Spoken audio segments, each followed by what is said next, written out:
You do not steal a nation's nuclear secrets. Not in wartime. Not inside the most heavily guarded scientific program on Earth. Not when every hallway is monitored, every paper is stamped, and every conversation is watched. For decades, this was a rule that shaped the Western world's confidence. The United States believed its atomic research was impenetrable. British intelligence believed its vetting system was airtight. And Soviet officials believed that Western scientists were too loyal, too compartmentalized, too closely monitored to ever share the one thing Moscow needed most: the blueprint to the atomic age. Every expert agreed nuclear espionage was impossible. But in 1943, one quiet, disciplined physicist stepped forward, unnoticed, and changed everything. You meet him at age 32. Thin, reserved, a man who speaks softly and works relentlessly. Klaus Fuchs carries a past filled with political trauma, a family persecuted by rising fascism, escape routes through Nazi-dominated Europe, and conviction that unchecked power destroys nations. He arrives in Britain as a refugee, a brilliant mathematician, a physicist who solves equations faster than colleagues can write them, a man whose discipline borders on ascetic. British intelligence clears him for classified work, not because of perfect trust, but because his mathematical mind is indispensable. By 1943, the war has become a race not just for land or resources, but for the future of the planet. Whoever unlocks the atom first gains ultimate leverage. Germany wants it. Japan experiments clumsily. The United States forms the Manhattan Project. Britain contributes its best minds. And the Soviet Union, America's uneasy ally, fears a world where Washington alone controls the bomb. So what would victory even look like? A world stabilized by monopoly, or a world destabilized by imbalance? Into this storm steps Klaus Fuchs, now assigned to Los Alamos, working directly under nuclear luminaries. He calculates neutron diffusion rates. He shapes theoretical models for implosion. He holds in his hands a math that will become the core of Fat Man, the bomb dropped over Nagasaki. He understands exactly what he's witnessing: scientific power that can end wars or reshape dominance for centuries. And standing at his desk one quiet afternoon, surrounded by equations that could alter humanity, he makes a decision that defies every assumption in the Western world.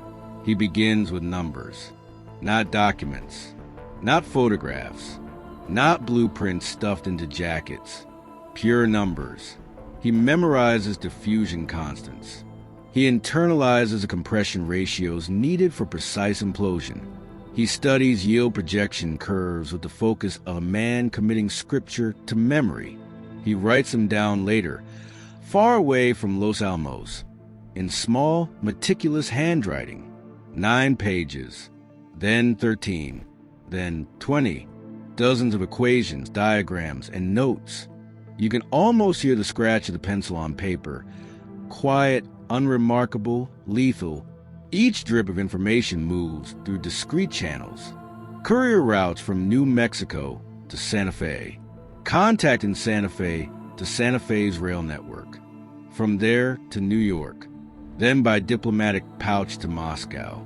Every step is a risk measured in millimeters. If any courier is compromised, it unravels. If any Soviet contact turns sloppy, it collapses. If any Los Alamos colleague becomes suspicious, it ends, but no one notices. Soviet intelligence receives materials of unprecedented clarity, the mathematical structure of a plutonium implosion device, the lens geometry needed for symmetrical detonation, the estimated yield efficiencies, the first sketches of thermonuclear staging, information that would have taken Soviet physicists years, likely a decade, to develop independently, and the Soviets cannot believe it.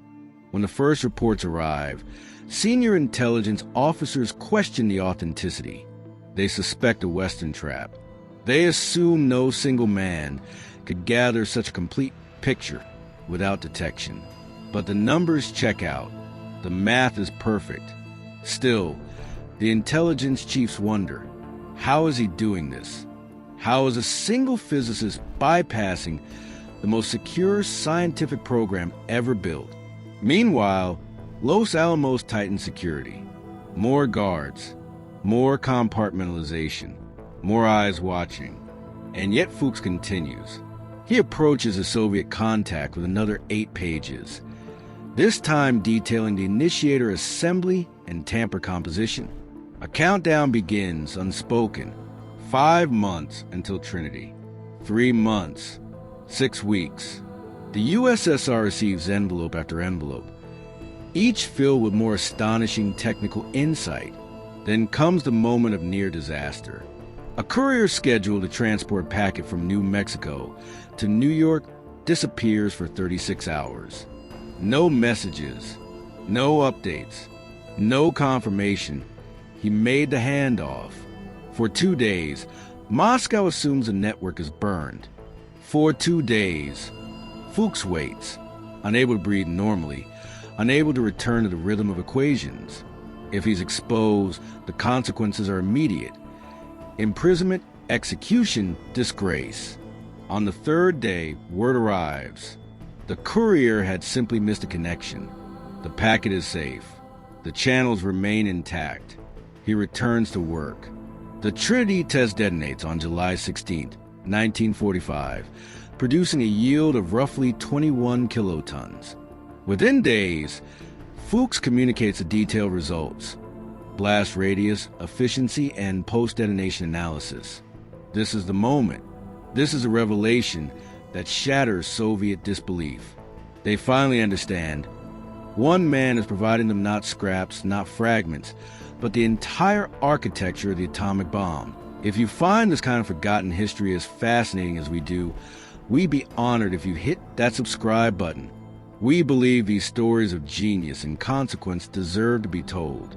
And by subscribing, you help us ensure they aren't forgotten. Still, Fuchs continues, even after the war, even as tension grows between former allies, even as the Iron Curtain descends. His final transmissions detail early thermonuclear concepts, radiation implosion theories that will become essential for the Soviet RDS-37 hydrogen bomb. And through it all, Western intelligence never suspected him. Not once, until one day, years later, a separate decrypted Soviet cable, the Venona intercepts, reveals a physicist's code name whose descriptions match only one man, and the walls close in. What they didn't know was that Fuchs's notes accelerated the Soviet nuclear timeline by at least 4 years. That acceleration changes everything. Stalin receives confirmation that the Americans no longer hold an unchallengeable nuclear monopoly. He orders a drastic shift in Soviet foreign policy. More aggressive posturing, more pressure in Eastern Europe, more confidence during the Berlin crises.